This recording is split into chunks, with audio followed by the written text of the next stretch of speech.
அமேசானில் இந்த ப்ராடக்ட் வந்து வெறும் 60 ருபீஸ் அப்படின்னு சொன்னால் நம்புவீங்களா? ஆமாங்க. இது வந்து ஒரு ட்ரை ஃப்ரூட் மிக்ஸி அப்படின்னு சொல்லலாம். ஏன்னா இது ரொம்பவே ஒரு ஈஸியான ஒரு மெத்தடில் நம்ம ட்ரை ஃப்ரூட்டை வந்து அரைச்சிட்டு போயிடலாம்.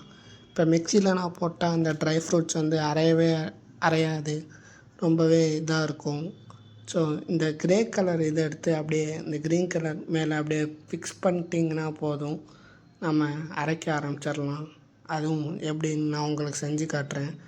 அதுக்கு கரெக்டாக அந்த மூடியை வந்து இந்த க்ரீன் கலரோட ஃபிக்ஸ் பண்ணிடணும். நான் எடுத்துக்கிட்டது பாதாம், அப்புறம் வந்து முந்திரி எடுத்துக்கிட்டேன். அதை போட்டு இந்த ஆன்டி கிளாக் வைஸ் இல்லை கிளாக் வைஸில் திரும்பி பார்த்தீங்க அப்படின்னா இந்த மாதிரி வந்து கொட்ட ஆரம்பிச்சிடும். ரொம்பவே ஒரு தூள் எப்படி வருமோ அந்த அளவு ஒரு கன்சிஸ்டன்சி தரும் இந்த மிக்சியில். நான் ஃபஸ்ட்டு பண்ணி பார்த்தேன். ஒரு 2-3 அரைச்சிருச்சு. அப்புறம் திரும்பவும் அரைச்சி திரும்ப எடுத்து பார்த்தா ஒன்றுமே இல்லை, ஃபுல்லாகவே அரைச்சி முடிச்சிருச்சு. அந்த அளவு ரொம்ப ஈஸியான ப்ராடக்ட்டு.